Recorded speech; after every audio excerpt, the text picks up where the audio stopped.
Before, I felt like my health was suffering and I was trying to do everything. Whereas now I'm not trying to do everything. So I have less on my plate and I have more energy to do those things, the less things on my plate anyway. So that feels really, really good. And the biggest mindset shift is that Allah wants to give me all these things. Like, really ponder on that. Allah wants to give you success and wealth and health and good relationships. He wants you to experience all those things. It's just down to us to take the steps to kind of knock down any obstacles to accessing and receiving those things. So that was the biggest mindset shift. What you think you need instead of what you really do need. And that, for me, differentiates an average coach to a coach who knows and genuinely wants the mentees to succeed. So 2.5 years, £30,000 investment later, here I am. Oh, what's your ideal, like, how much would you want to charge? And I was like, oh, maybe 1,000, maybe 1,500. You were like, what about 3,000? And I was like, no way. I was like, 3,000? No way. And you were like, you can. I was like, no. Like, I was so scared. Like, literally, I was so petrified.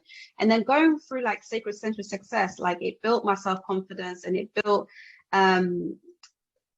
my belief that my programs are priceless. They're not even, they're worth more than 3,000. And I feel that's something that you kind of instilled in us through the weekly, coaching session we'd have with you. And I love that you did that in our sessions. Like, you'd always give us our individual coaching. Even though it was in a group session, it really did feel like a one-to-one. And I remember you just saying, yeah, you can. Anything is possible. Like, you can raise your prices. There's nothing stopping you but you. So I just thought, okay, I'm going to raise it. And alhamdulillah, I raised it and clients came, and I feel like that's something that you instilled in us as well. Like, you got us to a point where you got us to believe in ourselves and in our programs. And you'd use examples like, have you had one client, sign up, and we'll be like, yeah, you're like, then that's the proof there. There's the proof there. And it's like, oh yeah, that's true, and it was very instant. It was there and then. And it got me so emotional because I cried during the session. And it was a roller coaster ride, because I felt the lowest lows I've ever felt. And then towards the end of it, the highest highs that I've ever felt. And then I've anchored onto that high. And I carry that high with me every single morning that I wake up in the morning. I have that high with me, because that's who I am. That's the future version of me brought in now. So I wake up like that. My decision making has changed because of that. The shift that we made has changed the way I decide things now.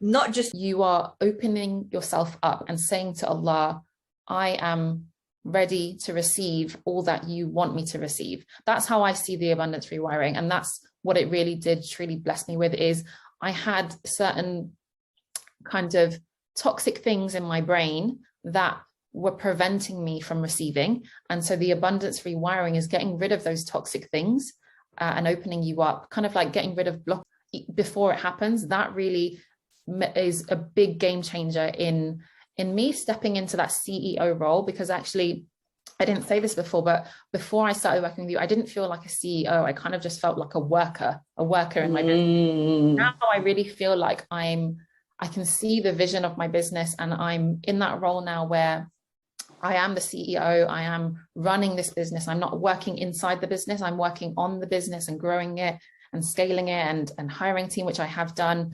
And the energy behind it. The empowerment came from not only working together or not only knowing what you could help me resolve, but also who you are as a person. And you're someone who wants to see other people succeed, genuinely.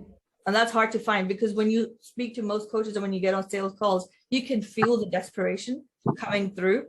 You can see through them, trying to tell you one thing, but then you genuinely know that, okay, they mean well, but they do want the money. Whereas with Rosaline, it was more of, no, I genuinely know you have so much potential. I can see it. I can hear it. You're speaking it. You've got a truth to yourself. So girl, get on with it. Let's do it. And that for me took away the skepticism. But I mean, I think what really was the thing was that it went so fast, you know, and I'm used to working with energy fast, but to find someone who is at that level of energetic competence, like, you know, you're able to actually make it happen within me. It's so rare. Like I work with so many healers, so many therapists and clairvoyant people in my life, and I have met 2 people who's been able to do what, like that, like besides myself, and it's you and my spiritual